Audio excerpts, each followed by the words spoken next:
So you already heard about my journals and my notebooks, and now this year I have a planner. I'm so excited. You can find it in spiral as well as hardcover in purple design or this cute cactus design. And it's very simple. I have a vision board for the month.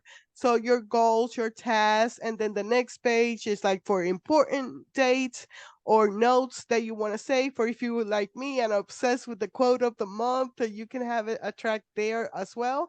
And then it's a daily log, so you can put anything that you would like over here. You can track your moods, your to-do list, and what you're grateful for. You can find it at lifewithfrancy.com/shop.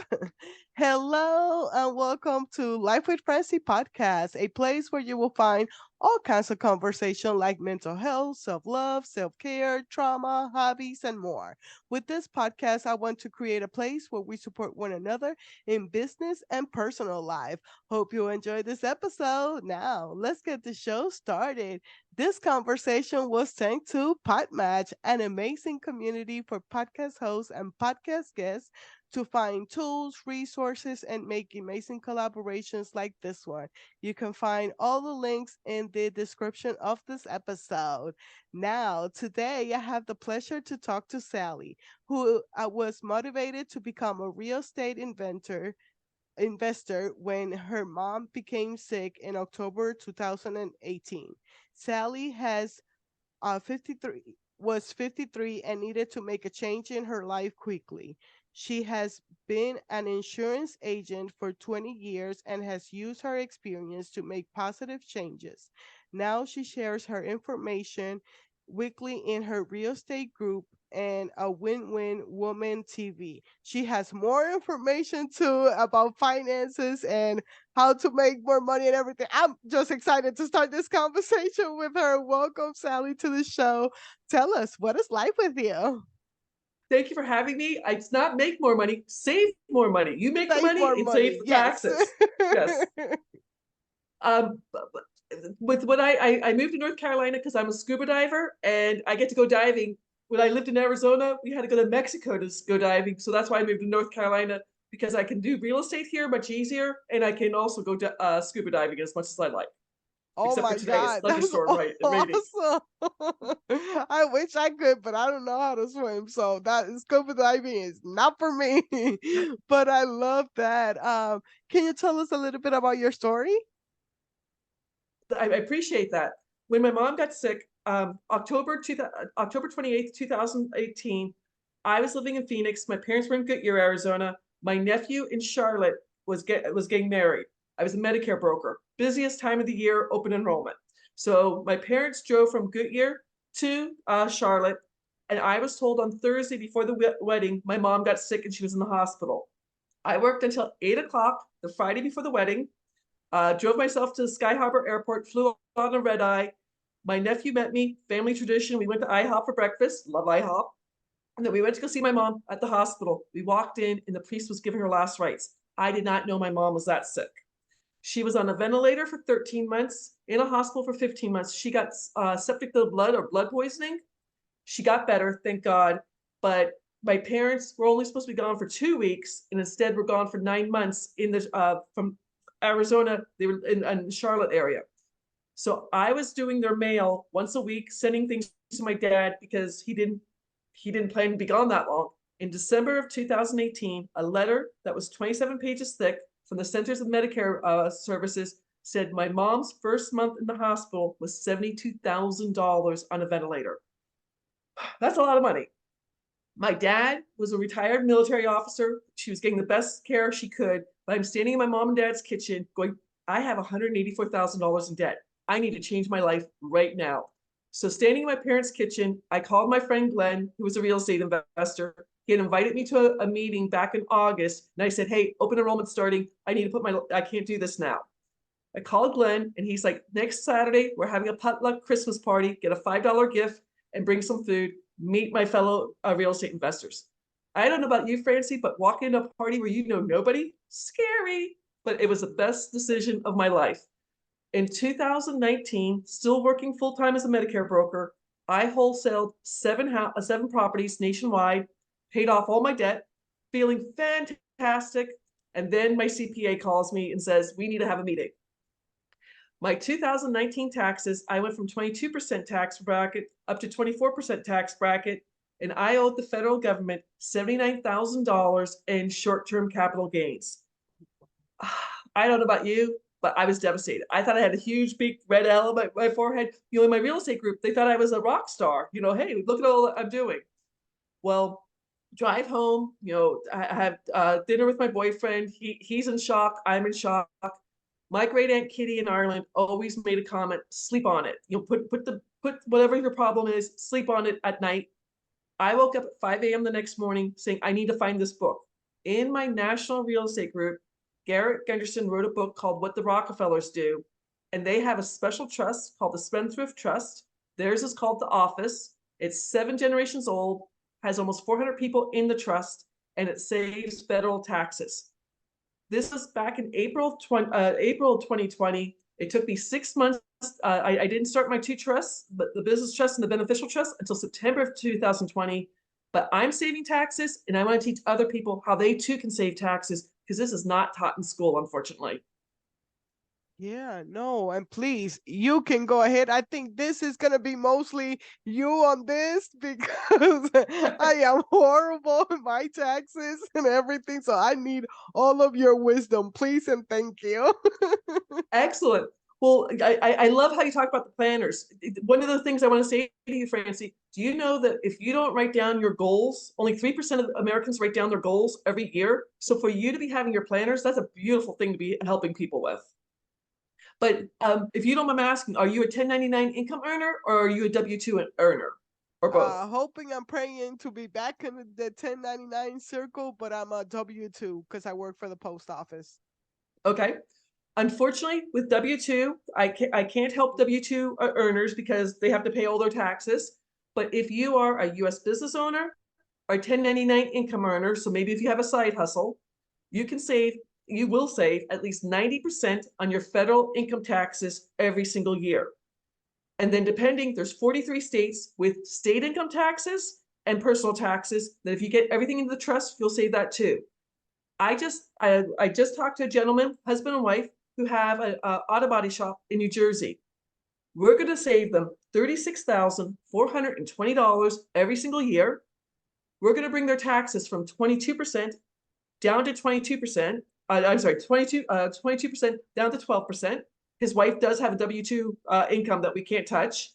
But with this $36,000, they can pay off their mortgage. They can buy a new car. They can hire another person to work in the auto body shop. They can open a second location. This is their money to do what they want. And this is legal. It's copyrighted. The IRS tax code. It's in the IRS tax code 643B, like Bravo. So if the Rockefellers and the DuPonts can do this, why can't you and I not do this too? Yeah, no, 100%. And there's a lot when it comes to 1099 that a lot of people don't know about because, like me, I have been in both worlds. I have just from network marketing companies, everybody's selling something. and Correct. uh and there's so many write-offs, but I'm interested in the trust fund you said, because not a lot of people know about that.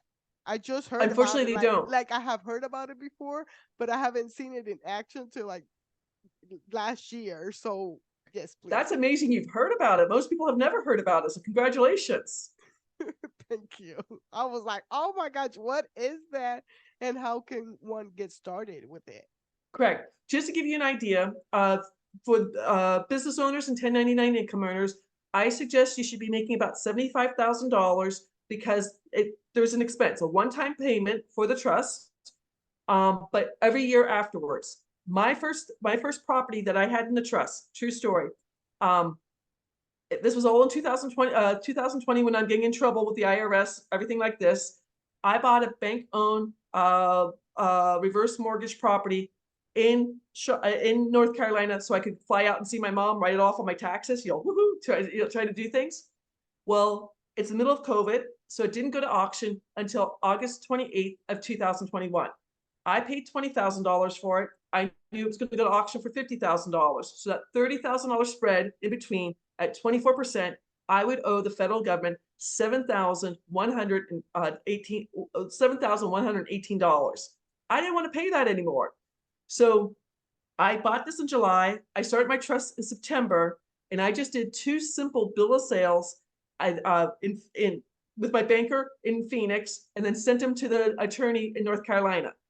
When it finally went to auction, it instead of $50,000, it went up to $64,000. Yay, Sally! I didn't even pick up a hammer and made money. I love that kind of real estate. But more importantly, I saved $10,385 in short-term capital gains. That was my money, and I just reinvested it over and over again. So since September of 2020, I'm not trying to crow, but I've done 29 wholesale deals. I have 12 notes where I'm the paper on the house. I don't own the house, but people pay me their mortgage. I have 3 seller financing homes and 4 rentals.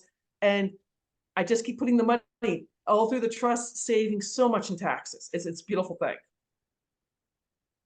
I love that. And okay, so when it comes to trust too, is there different types of trust? Oh, yeah. There are quite a few different kinds of trusts.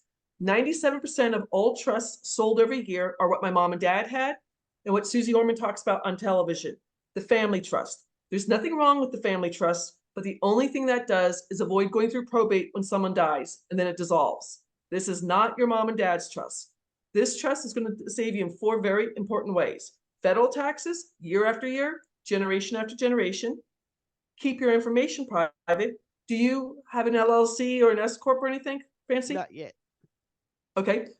I I can go out to the Secretary of State website or the Corporation Commission website and research your LLC. And unfortunately, 40% of all LLCs get sued every year because it's just an extension of you. Third way it saves you money is that you talk about being sued. The old adage from Nelson Rockefeller: you own nothing, control everything. Everything's in the trust. And if they try to sue me, it's a frivolous lawsuit and it goes away. And then the fourth way, do you know anything about the 2024 Corporate Transparency Act coming from the Treasury Department this year? I have no idea. This is a little bit scary because they haven't really advertised this. If you're an established business, an LLC, doing business as or an S corp, you don't have to do the paperwork until January 1st of 2025. So you got a full year. If you start a new LLC, doing business as or corporation in 2024, you have 90 days to do the paperwork. If you don't do the paperwork, the Treasury Department will either charge you $10,000 and or 2 years in jail. And they're not talking about it. So I'm not trying to make fun of my clients, but the husband and wife who had this auto body shop had never even heard of this. They just wanted to save the taxes. And I said, "Oh, you don't have to worry about the paperwork." He's like, "What paperwork?" I'm telling him about this, and he's like, "My CPA has never even told me about this." So it's a little bit scary because how do I say this? It's a hidden thing that's coming out from the federal government. And if you do the paperwork and do it incorrectly, let's say you forget something, they're going to charge you $500 a day, including Saturday and Sunday, until you correct the paperwork. It's a money grab by the federal government. And, I'm not anti-government. I love being an American. But if the rich people get away with things, why shouldn't everybody know about this information? Yeah. Yeah, no. 100%. Uh, why did you start investing in like getting all the I'm sorry? wisdom about it? How did you start? Why did you start investing? I started investing because, true story, I was working as a Medicare broker. October of 2018 was a horrible month for me. Have you ever been to Phoenix, Arizona? Yes, for a second. Because I went to Sedona, so I just went to Phoenix for the airport. Well, a major east-west road is Indian School Road. I'm going to work. I have to be at work at 7:30 in the morning. So it's like 7:15. I'm the second car through a green light. Not, just driving behind the car behind me. A guy runs the red light. He's drunk. He's high. He has no insurance. He hits my car, brand new car, 3 weeks old. And all of a sudden, I don't have gap insurance. So I have 2 car payments. I have a mortgage payment. I have student loan payments, I have credit card payments, and this is why when I saw my mom's bill, I needed to change my life. Take care of yourself. Don't Yeah. choke. Sorry. Yeah, that will get you usually a hard time. Exactly. I mean, I was financially okay until 2 car payments. I mean, all of a sudden, I'm eating ramen noodles 2 nights a week because I've got 2 car payments. I didn't expect to do that. Yeah. And for me this year, like I have been really bad with money. And this year, well, I have changed the way I have purposed my money. The last interview was about finances too, and she was like, "Nah, let's reword that because you're not Correct. bad with money. You're in a good place." You're learning to be good with money. Correct. Because how you talk to yourself in your head. I mean, if you talk to your best friend the way you talk to yourself, you wouldn't have a best friend. No, So yes. definitely wouldn't, because I don't even want to be with me sometimes. But that's a story for another day. Oh my goodness. Um, I see something about the circle of wealth and Correct. five It's simple my steps. I'm don't have nonprofit status just yet, but I'm trying to get to it. So just like you were talking about, there's 5 steps. I've done all these 5 steps. First step, 2 questions from Proctor Gallagher Institute. Will you do this? And can you physically do it? Say yes to both steps. Second step, kind of interesting. One time, $10, 3 recruits. It's on a crypto tree, and you'll make $19,980. You'll have to pay taxes on it, but I have a solution. But you'll make 19,000 because it's a pyramid. Everyone's doing the same thing. Step 3, have you heard of a company called United Financial Freedom? Mm-mm. I'm a representative for them. I've got 3 online businesses. You will pay off your mortgage in 5 to 7 years, a 30-year mortgage in 5 to 7 years. You'll pay off a car loan. Originally, when I told you about my 2 car loans, I did what's called velocity banking. United Financial Freedom takes it to a whole nother level to pay off your car in 2 to 3 years, your credit cards, everything else.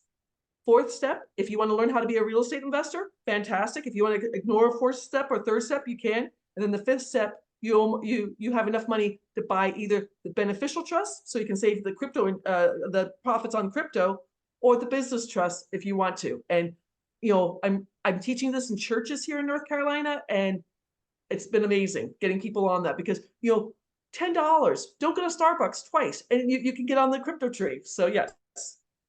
Oh my gosh, I love that. Is there anything else that I missed that you would like to tell my listeners about? That so my website for the trust is www.thetrustisyou.com. The website for my hopefully within the next in a few weeks it'll be a nonprofit. I filled out the paperwork. Is www.learnwithsallymarie.com. My older brother named me after a cat. My mom's from Ireland. She's like, her first name has to be Mary, so that's why my true name is Sally Marie. Oh, I love that. Well, my Oh, brother has 3 cats, so yes, he's a cat guy. oh, okay. Well, yeah. Hopefully, by the time the interview um goes out in March, your website and everything will be up, and I will have all the links Excellent. in the I, description I of the appreciate you having episode. me on your show, Francie, because this is the way I get the word out to as many people as possible. So thank you for having me.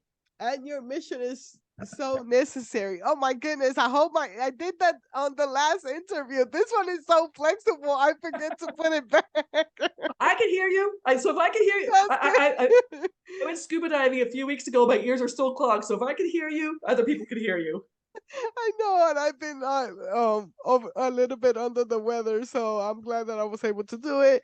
But yeah, no, thank you so much for sharing your wisdom.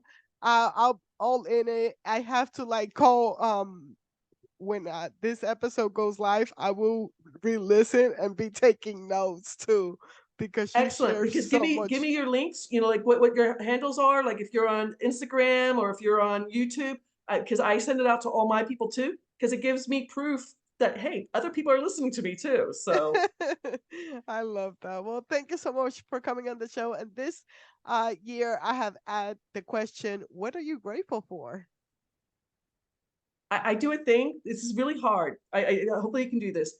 I have to do 10 things I'm grateful for every single day for a week and not repeat one thing each time. But my number one grateful thing, December 6th, 2016, I messed up my back. I tripped over a boulder on my way into work, landed on the boulder. L3 and L4 went one way, L5 went the other way. Every day that I can put on my shoes and socks is that I just say, thank you, God. I mean, because for 18 months, I was on pain pills and couldn't move. So my family, my health, my being able to tie my own shoelaces. I mean, that sounds so silly, but I had to move home and my dad had to put my shoes and socks on for me. Talk about being Wow. acting like a baby. I mean, Yeah, so that, but seriously, when you were talking about being grateful, I that's a challenge I suggest your listeners too. 10 things being grateful for every single day that can't be repeated for 7 days. You start thinking, oh, I'm grateful. It's raining today because it could be snowing, something like that. So it's a beautiful thing because being grateful, we don't we're not happy enough. And we need to change our happiness ourselves. I love that. Thank you so much for sharing. Thank you. So, thank you so much for listening to another episode of Life with Francie podcast. You can find it in all major platforms as well as my YouTube channel. Like and subscribe, and you will find all the links for my guests as well as my stuff in the description of the episode. So, hope you have a blessed day. Bye bye.